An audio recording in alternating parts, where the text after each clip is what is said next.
What is good, everybody? So, I want to talk a minute about what should happen if the New Orleans Saints lose to the 1-11 Carolina Panthers this coming Sunday. So, the Saints obviously poorly coached football team, right? It's obvious you come into the league with one of the easiest schedules of all time, it's apparently, and you're 5-7. Um, you know, at this point in the season. You've lost 3 games in a row. You lost to the Detroit Lions, who, granted, is a good football team, but you get down 21-0 in the first 7 minutes of the football game. It's almost impossible to come back and win a game like that. You lose to the Atlanta Falcons, your bitter division rival, who is also not a good football team. And then you lose to the Minnesota Vikings, you know, against a quarterback. I mean, you got tore apart against a quarterback in Josh Dobbs, who had been there less than 2 weeks and who has since struggled in other games. So that loss is just looking worse and worse as the season progresses. So 3 losses in a row now. If the Saints were to lose, like I said, to the 1-11 Carolina Panthers, I don't see how. And I say this like as somebody who has been calling for Dennis Allen's job for a long time now. I don't see how you lose that game and changes aren't made, right? And not only am I talking about, the head coach, right? That should obviously happen. Dennis Allen should have been gone a long time ago, in my opinion. But if the Saints were to lose to the Panthers, you have to look at the quarterback position um, in a different way, right? You have Derek Carr, Jameis Winston, I guess you can count Taysom Hill and Jay Kaner on the football team at the moment. It is clear the Saints made a mistake with Derek Carr's contract. It is clear as day, right? You're getting, it's close to the same level of play as you would someone with a contract much, much, much, much, much cheaper, i.e., Andy Dalton last year.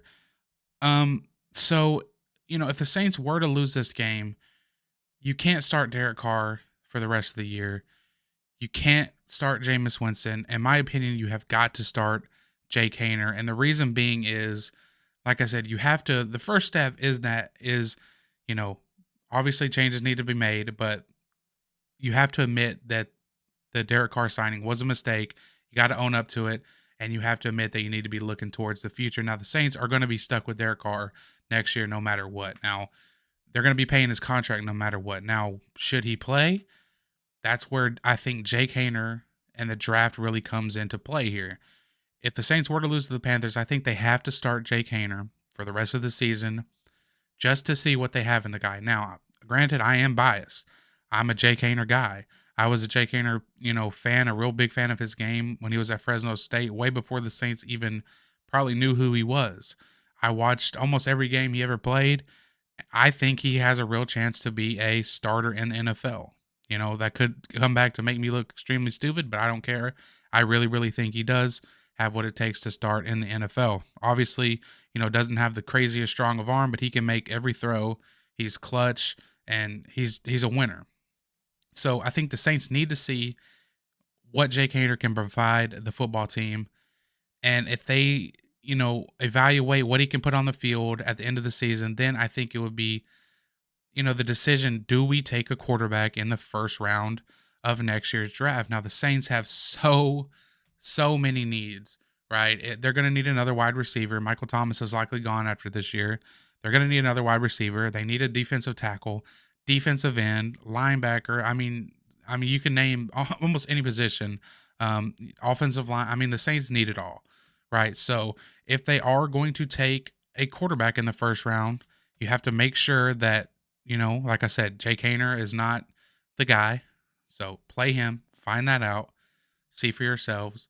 They have to deem he is not the guy and then draft a quarterback in the first round. Now, I'm not going to get into who I think they should draft. The good thing is there are a number of quarterbacks coming out in this draft that I think would make the Saints a better football team almost immediately. I know, a lot of interlapping Saints and LSU fans would like to see Jaden Daniels. That's something I would also like to see, but there are also a couple other guys out there as well who I think would be good fits. So, back to the premises of the video. If the Saints were to lose to the Panthers, obviously the coach has got to go, but that's not going to happen probably.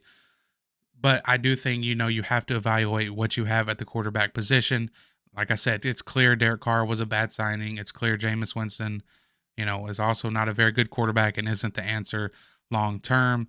Taysom Hill, good football player, not a starting quarterback in the NFL. I was thinking last night, man, we really might be stuck in this mediocrity stage for a really, really long time until Mickey, unless Gail does decide to fire Mickey or unless he decides to step down, resign, retire, whatever.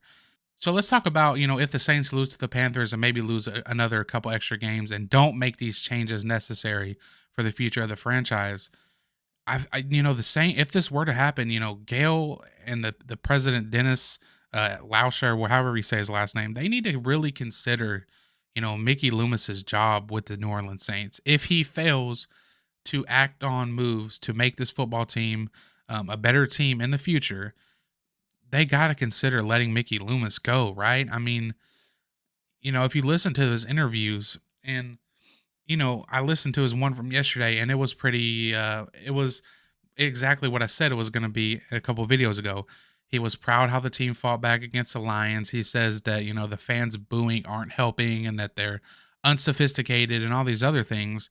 And it's like, dude, like, I don't understand. I don't really, like I said before, I think Mickey Loomis truly believes the things that he says, and I don't expect him to throw the team under the bus, but I think, him being a little bit more realistic would help at least soothe things a little bit. I think it's pretty clear the fans are already fed up, right? If you look on, SeatGeek or Ticketmaster or whatever, whoever sells this tickets to the Saints games, you can get tickets right now for less than it would be for, like an Uber ride to get to the game. You can get a ticket to a Saints game right now for less than it is to park at the Superdome. That's how bad things are right now. This is, you know, the Saints are 5-7 in a division that is by far the worst in football, and they, in my opinion, clearly have the most talent of those teams. A little on the older side, sure, but I wholeheartedly believe, and this is just not me after a game knee jerk reaction. I wholeheartedly believe with a different head coach running things, running the operation, you would see a football team with a better record. Do I think they would be the best team in the league? Absolutely not. Do I think they would be in first place of the NFC South comfortably? Yeah, absolutely. I do. I think, Dennis Allen, he was given the pass last year. Oh, first season post Sean Payton. And, he comes in a year or two now saying, I'm going to do things a little bit more my way. And yeah, it's kind of obvious you're doing that, man. I mean, he was given the freedom to bring in the assistants he wanted. He handpicked the quarterback, Derek Carr, for a second time in his career. And that's something that's not talked about enough, right? Like, Dennis Allen drafted Derek Carr and then was fired that season, Derek Carr's rookie year. And it could be, I don't know if this has ever happened before, but has a head coach ever been fired from two separate organizations while having the same starting quarterback? I don't know if that's ever happened before, but that's pretty impressive stuff, on the wrong side of impressive at least. But so, the state of the Saints right now as a whole is just, it's ugly. You got a poorly coached team, a team who, has clearly, in my opinion, I don't care what the coaches say or what Mickey Loomis says, this team does not believe in this coaching staff. If you can do any kind of reading between the lines, you can tell. You have the comment from, Colin Saunders about how he feels like they're not being prepared enough. You have Alvin Kamara every week giving quotes, telling you what you need to know. You got the stuff from Michael Thomas on Twitter. I mean, it's really sad to see after this past, 15 years of the Sean Payton era of a winning culture, at least, minus those 7 to 9 years at least. It's really sad to see what the Saints have become. And, another thing is like, and now I'm just getting off topic, but isn't it sad to see what the Superdome has become?